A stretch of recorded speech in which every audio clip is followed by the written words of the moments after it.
മമ്പാട് നിന്ന് തൃശൂരിലേക്കുള്ള കളിമണ്ണ് കടത്ത് പിടികൂടി പോലീസ് 4 ടോറസ് ലോറികളും ഒരു JCBയും പിടിച്ചെടുത്തു. അർദ്ധരാത്രിയിൽ നിലമ്പൂർ SIയുടെ നേതൃത്വത്തിൽ നടത്തിയ പരിശോധനയിലാണ് വാഹനങ്ങൾ പിടിച്ചെടുത്തത്. ഇവിടെ നിന്ന് കളിമണ്ണ് കടത്തുന്നതായി നേരത്തെ പരാതിയുണ്ടായിരുന്നെങ്കിലും അധികൃതർ നടപടി സ്വീകരിച്ചിരുന്നില്ല. ചെറിയ വില, വലിയ സെലക്ഷൻ. എടപ്പാളിന്റെ മനസ്സറിഞ്ഞ ആത്മബന്ധം. Sara Silks, Thrissur road, Edappal.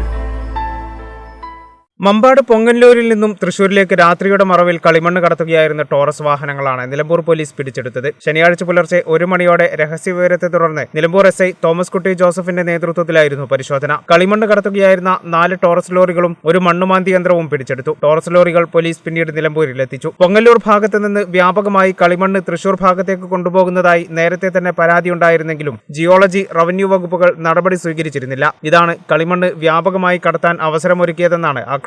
നിലമ്പൂർ താലൂക്ക് പരിധിയിൽ രാത്രിയുടെ മറവിൽ കളിമണ്ണ് കടത്തും മണ്ണ് കടത്തും വ്യാപകമാണെന്നും ആക്ഷേപമുണ്ട്. രാത്രിയിൽ ജിയോളജി, റവന്യൂ വകുപ്പ് ഉദ്യോഗസ്ഥരുടെ ഔദ്യോഗിക ഫോണുകളിലേക്ക് വിവരങ്ങൾ നൽകാൻ പൊതുജനങ്ങൾ വിളിച്ചാൽ ഫോൺ എടുക്കാറില്ലെന്ന ആക്ഷേപവും ശക്തമാണ്. വ്യാപകമായി അനധികൃതമായി മണ്ണ് കടത്തുന്ന പ്രദേശമായി നിലമ്പൂർ മാറിക്കഴിഞ്ഞു. കേരള വിഷൻ, നിലമ്പൂർ.